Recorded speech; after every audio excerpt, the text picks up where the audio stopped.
1807, the British Parliament passed the law abolishing the slave trade, which had before then lasted for over 3 centuries. These events will have far-reaching effects on the lives of many Africans who were being enslaved and sold to slavery in the New World through European slave traders and the African collaborators.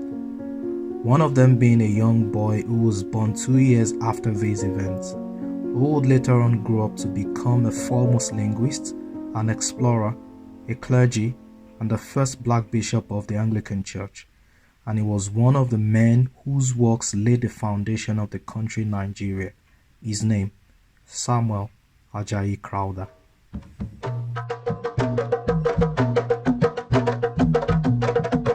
In the early 19th century, the area currently known as Southwest Nigeria was in turmoil. The Oyo Empire, which had ruled this area for centuries, had collapsed. Devastation and bloodshed on account of raging wars were the order of the day. Slave raids had become the norm, and many lived in fear and uncertainty. These were definitely dangerous times. It was in the midst of this chaos that a young weaverman named Ayemi and his wife Afala, a descendant of the 18th Alaafin of Oyo, Oba Abiodun, had a baby boy. Being born facing down, the boy was named Adjai in line with the Yoruba tradition, and as a common practice those days, the new parents consulted the Ifa oracle to inquire about the future of their newborn. Something strange, however, happened. The diviner told the couple that the newborn was not to enter any of the cults of the Orisha, the divinities of Yoruba pantheon, because he was to be a servant of Eledumare, the god of heaven.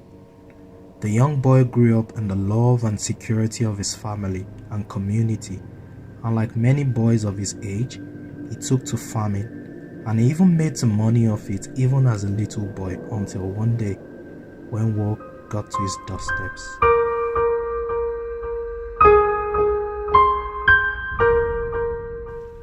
On a fateful morning at about 9 a.m., while many had gone to their farms and their various areas of occupation, a rumor was spread in the town that enemy warriors had approached with intentions of hostility. The town, containing about 12,000 inhabitants and producing 3,000 fighting men, wasn't duly prepared for this attack and was easily overrun by this army of 20,000 men that had besieged them. The attackers were mostly Fulani warriors and converted Oyo Muslims. Although the men of the town put up a feeble defense, the battle was effectively over after 3 hours, and what followed was carnage and bloodbath that will stay in the mind of young Adjai forever.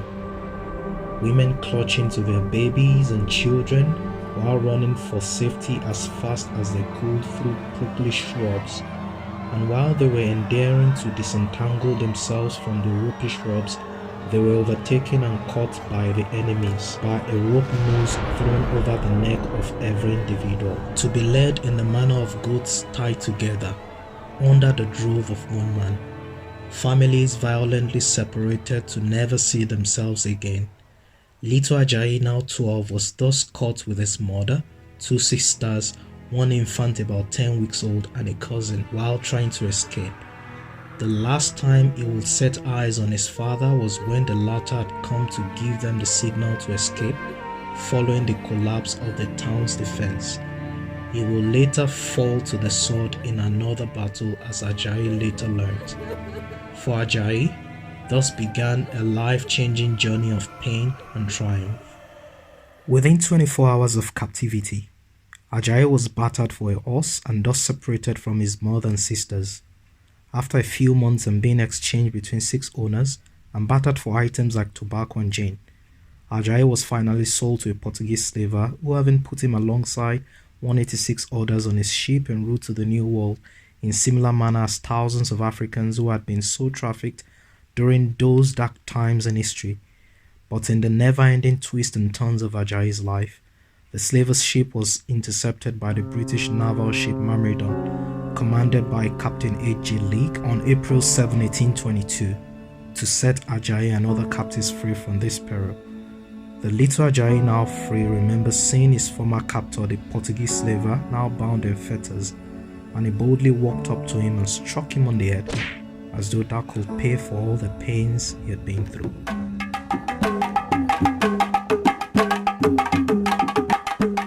On the 17th of June 1822, Adjai and other rescued people set foot in Freetown, a colony that had been established by the British for resettling freed slaves. Adjai showed himself to be a very intelligent kid, and within 6 months was already able to read the New Testament of the Bible. The young Adjai was very studious and really enjoyed reading, as this opened his young mind to knowledge far from the confines of his former community. The young Adjai kept growing in knowledge, and on 11th December 1825, Adjai took a life-changing decision as he converted to Christianity and got baptized, receiving his new name Samuel Ajayi Crowther after a venerable clergyman, the Reverend Samuel Crowther, Vicar of Christ Church, Newgate Street, London, and one of the first committee of the Church Missionary Society. He put this event ever so eloquently thus: About the third year of my liberation from the slavery of man, I was convinced of another worse state of slavery, namely that of sin and Satan. It pleased the Lord to open my heart.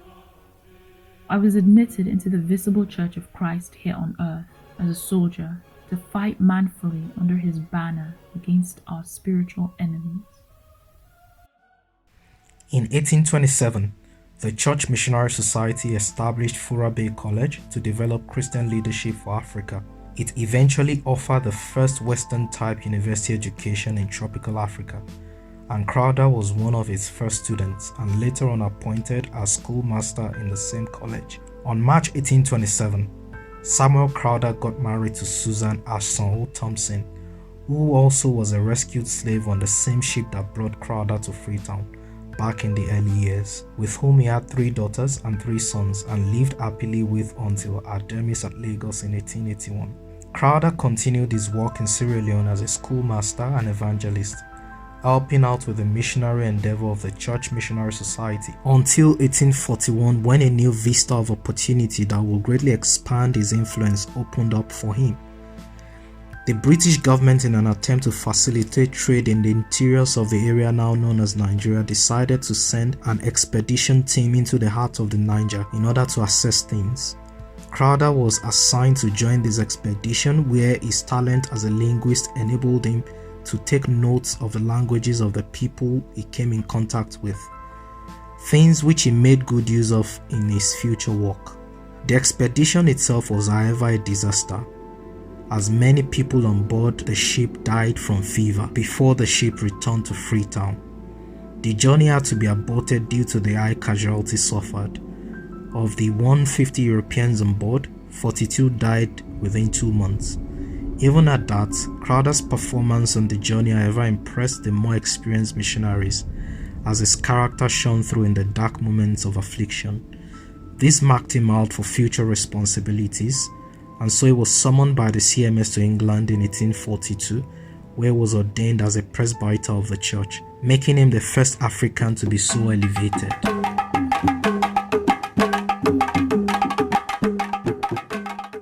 Back in the 1830s, some of the captive Saros, that is, people like Adjai Crowther, who were freed from captivity by the British Navy and resettled in Sierra Leone, started returning back to Abeokuta and Lagos to establish trade.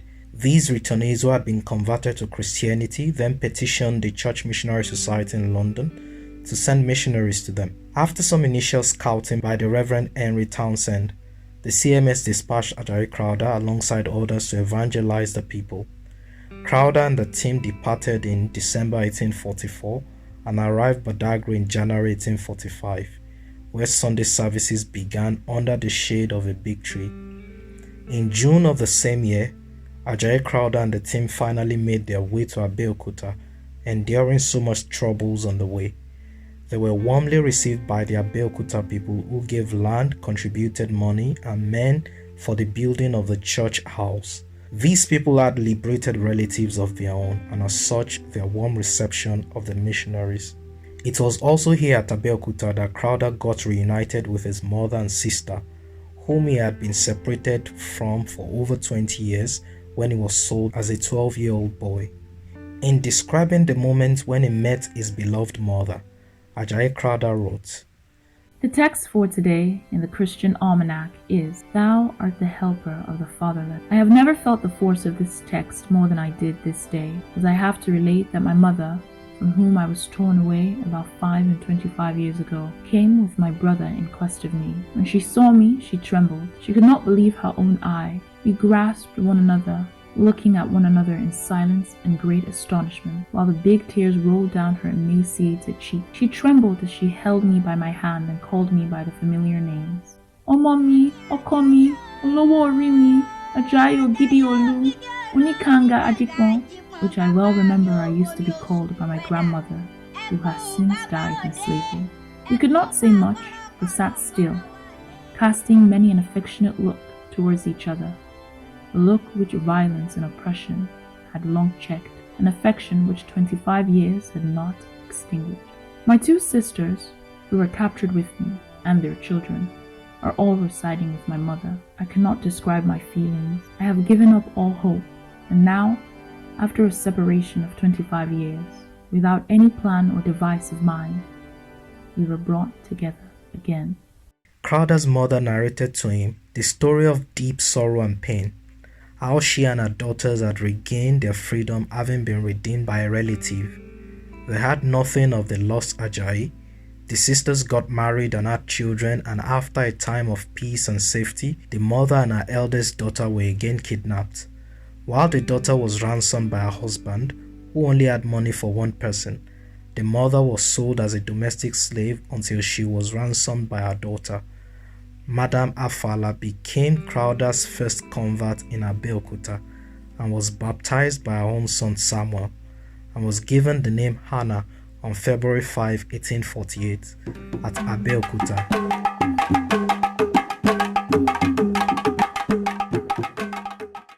The work in Abeokuta progressed until news of the approach of the notorious Dahomey army plunged the city into dismay and almost threatened the work.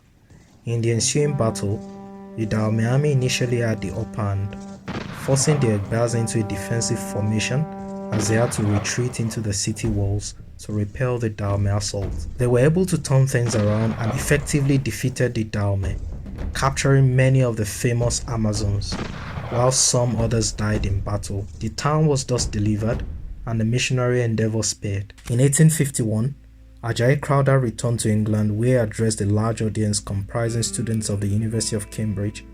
He also met the Queen of England on his visit and recounts reading the Lord's Prayer to her in Yoruba language, to which the Queen responded that language sounded soft and melodious. On his return to Abeokuta, Crowther embarked on another expedition up the Niger River, this time with a lot more success than the previous endeavor. This voyage took him through the delta to the Nupe country, going as far as the borders of the great city of Kano in present-day northern Nigeria. He struck up friendships with local chiefs and leaders in an attempt to introduce Christianity in these parts, and also get them to abandon the slave trade and switch to trade in agricultural goods like cotton and palm oil. He was also able to develop detailed sketches of the geographical features of the areas which he later on presented to the British Society for Geography. On the back of this journey, the CMS was able to establish mission outposts in places like Onitsha, Akasa, Lokoja, Bonny, and other places with varying degrees of success. Given his effort and abilities, Ajayi Crowther was appointed first bishop of the Niger in 1864, with a mandate to oversee and expand the missionary endeavors in these parts. With this new mandate, Crowther returned to the Niger area, where he was pivotal to building churches and schools for the natives, with a rather back-breaking schedule that saw him making trips through several territories, some of them hostile. It was on one of such trips in 1867 that the bishop was kidnapped in Akasa by a rather disgruntled fellow who was supposedly a friend of his, and demanded for ransom to the tune of £1,000 in goods. The bishop was however rescued by a team of British traders, with one of them being hit by a poisoned arrow in the ensuing melee and losing his life. The bishop, however, survived. To make his travels a lot easier and tolerable, his friends and supporters in England, of which he had not a few, decided to raise money and bought him a boat steamer which was named Henry Vane after the man who had proposed him as Bishop of the Niger.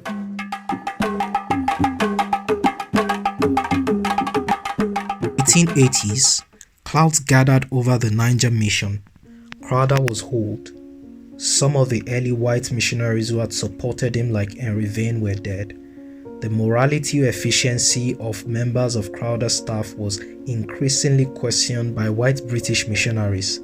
Mission policy, racial attitudes, and evangelical spirituality had taken new directions, and the discovery of quinine meant that the malaria deaths which hitherto deterred white missionaries from venturing too deep into the hinterland was no longer a big factor. So new sources of European missionaries were now available.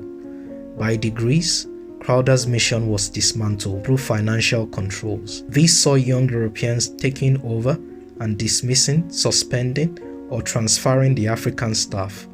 Although in the several investigations carried out, the bishop's personal integrity was consistently affirmed, but the turn of events left Crowther desolate, and he died of a stroke on the 31st of December 1891 in his home in Lagos. He was buried at Adjai Cemetery in Lagos, and a European bishop succeeded him.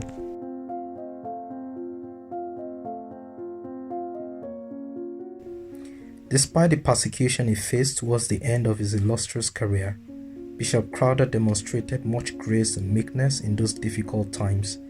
In 2014, the Archbishop of Canterbury, Justin Welby, on the occasion of the 200th year of the Niger Mission, rendered an unreserved apology to the Crowther family for the treatment of Bishop Crowther in those later years of his life. His role in producing the Yoruba Bible, which set new standards for later African translations, was crucial.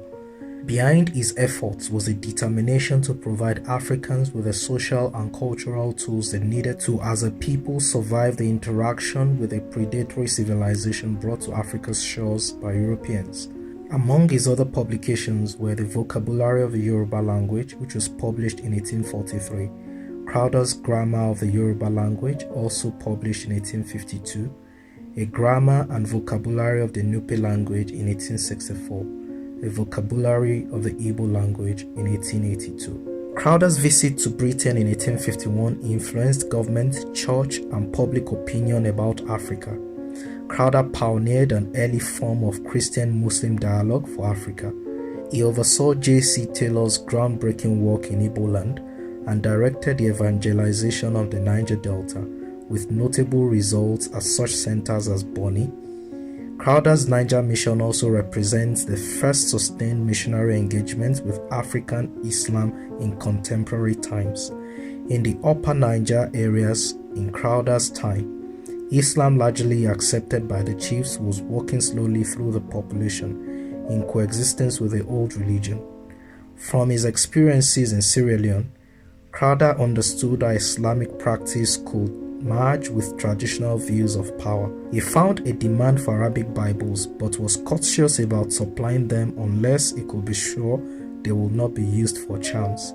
His insight was justified later when the young European missionaries who succeeded him wrote out passages of scriptures on request, pleased at such a means of scripture distribution. They stirred up the anger of Muslim clerics, not because they were circulating Christian scriptures, but because they were giving them free, thus undercutting the trade in Quranic charms. In discussion with Muslims, Crowther sought common ground and found it at the nexus of Quran and Bible. Christ as a great prophet, his miraculous birth, Gabriel as a messenger of God, and so on. He enjoyed courteous and friendly relations with Muslim rulers, and his writings trace various discussions with rulers, courtiers, and clerics, recording the questions raised by Muslims and his own answers, the latter as far as possible in the words of scripture. Crowther was an outspoken opponent against accepting polygamists into the Anglican Church. He wrote a memo against the practice of polygamy that influenced Anglican Church thinking on the issue. Today, the areas where Bishop Crowther's pioneering effort took place have the largest concentration of Anglicans in the world. He will forever be remembered by the Nupes, the Igalas, the Okrika, Bonny, the Bini, the Onishas, the Shakiri, and many peoples of the Delta and Eastern Nigeria, not the least his own Yoruba people. Crowther in his time labored hard for the elevation of the people of modern Nigeria through education, adoption of Christianity, and legitimate trade. It is therefore fitting that a university owned by the Anglican Communion in Nigeria was named after him. His son-in-law, the Reverend Thomas Babington Macaulay, was also the first principal of the first secondary school in Nigeria, that is the CMS Grammar School, Lagos. His grandson Abat Macaulay, whose face is imprinted on the Nigerian 1 naira coin, played some role in securing Nigeria's independence from Britain, while the late Dr. Stella Amadevo, who was a 6th generation descendant of the bishop, is remembered for her valor in stemming what would have been a disastrous Ebola outbreak in Nigeria, and in the process paid the ultimate price. One can then say that Crowther was a gift that keeps giving to Nigeria.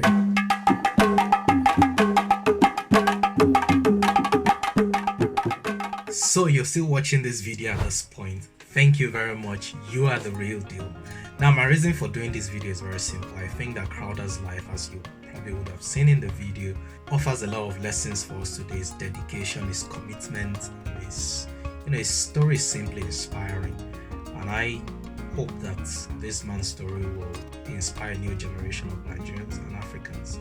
And apart from his Christian faith, one of the things you also observe was that the sort of education that he received empowered him a lot to achieve a lot of the things that he did.